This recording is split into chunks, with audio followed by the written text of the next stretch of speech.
Development ہوئی ہے. Indus water commission نے 5 سال کے عرصے کے بعد وزٹ کیا ہے جموں اور کشمیر کا. سو باسط صاحب کیا انسائٹس ہیں اس اسٹوری کی؟ دیکھیے ابھی تو انسائٹس کوئی ملی نہیں ہیں خاص، کیونکہ یہ دورہ 2019 کے بعد پہلی دفعہ ہو رہا ہے مقبوضہ جموں اور کشمیر میں. اس میں 3-4 ایسے پروجیکٹس ہیں جس پہ ہماری کچھ ریزرویشنز ہیں، اور انٹرسٹنگلی امریکی ایوان نمائندگان کی قرارداد کے خلاف قرارداد کی منظوری کا معاملہ قومی اسمبلی سیکریٹریٹ نے آپ کو اپڈیٹ کر رہے ہیں کہ ایوان سے منظور قرارداد وزارت خارجہ کو بھجوا دی گئی. چیف نے اس چیز کے اوپر پابندی لگا دی ہے کہ اب جب آرمی چیف کی پاور ٹرانسفر ہوگی تو ایسے ہی جیسے ایک کمرے میں سٹک دوسرے کمرے میں شخص کو جا رہی ہے تو ایسے پاور ٹرانسفر ہوا کرے گی، نہ کہ جناب رولا پادے ہوتی. پاکستان اور بھارت کے درمیان قیدیوں کی فہرستوں کا تبادلہ ہوا ہے. ذرائع وزارت خارجہ کے مطابق فہرستوں کا تبادلہ 2008 کے کونسلر رسائی معاہدے کے تحت کیا گیا ہے.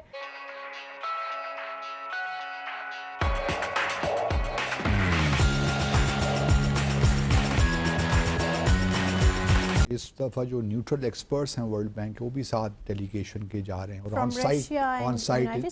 آن سائٹ انسپیکشنز ہو رہی ہیں.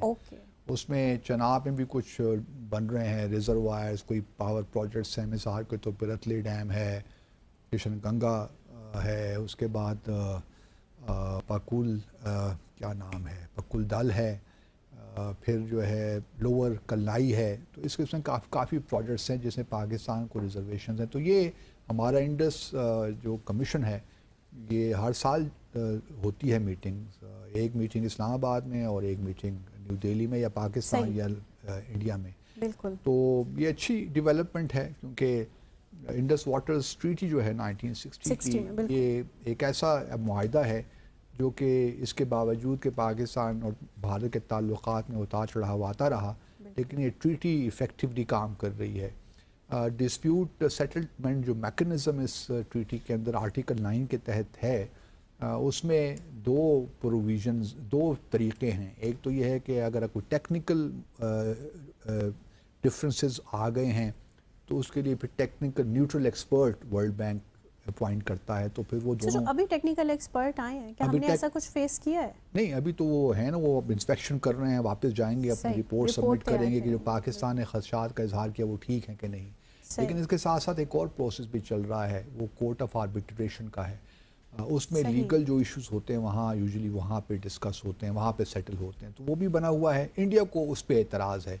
وہ یہ کہتے ہیں کہ جی پہلے نیوٹرل ایکسپرٹ ہونا چاہیے، اگر نیوٹرل پہلے تو بائیلیٹرلی ہمیں کرنا چاہیے. ایک ان کے خیال میں ایک گریجویٹڈ پروسیس ہے، لیکن ہماری انٹرپریٹیشن ذرا ڈفرینٹ ہے. ہم کہتے ہیں، اور ورلڈ بینک کی بھی یہی انٹرپریٹیشن ہے کہ دونوں جو پروسیسز ہیں نیوٹرل ایکسپرٹ کا بھی اور کورٹ آف آربیٹریشن کا ایک ساتھ ہو سکتے ہیں. لیکن بھارت ہے وہ جو کورٹ آف آربیٹریشن کا چل رہا ہے معاملہ، اس میں وہ پارٹیسپیٹ نہیں کر رہا.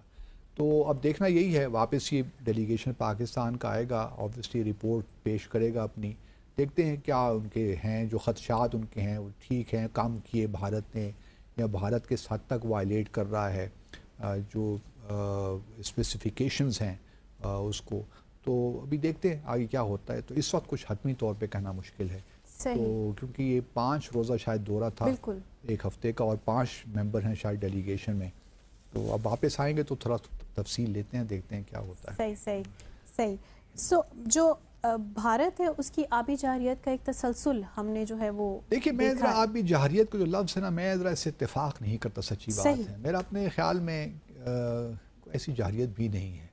ٹھیک ہے، راوی کا پانی نہیں، راوی کا پانی انہوں نے بند کر دیا. ہمارا ایک سیریس ڈیولپمنٹ ہے کیونکہ اس میں ماحولیات کیا یہ جارحیت نہیں ہے؟ یہ جارحیت ہے، لیکن کچھ ہماری اپنی کمیاں بیشیاں بھی ہیں نا. ہم بہت سا پانی ضائع کر دیتے ہیں جو ہمیں ملتا ہے. کوئی ہم نے ڈیمز نہیں بنائے، کوئی ریزروائرز نہیں بنائے.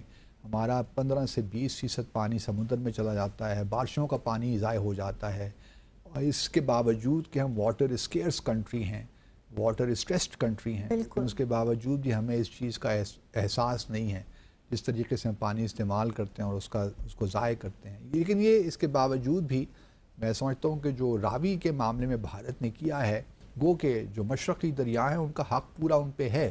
لیکن 1960 کے بعد بہت سی اور ڈیولپمنٹس ہو گئی ہیں ریاستوں نے اور بہت سی کمٹمنٹس لے لی ہیں انوائرمنٹ کے کلائمیٹ چینج کے حوالے سے، جن کے تحت بھارت پہ اب یہ لازم ہے کہ وہ اس قسم کے ایکشنز نہ لے جس سے ہمارا جو انڈر واٹر ٹیبل ہے وہ کم ہو، انڈر گراؤنڈ واٹر جو ہمارا ہے وہ کم ہو، کیونکہ لاہور وغیرہ کا جو سارا علاقہ ہے نا، اس سے جو واٹر چارج ہوتا ہے وہ راوی کے دریا کا بڑا امپورٹنٹ رول ہے۔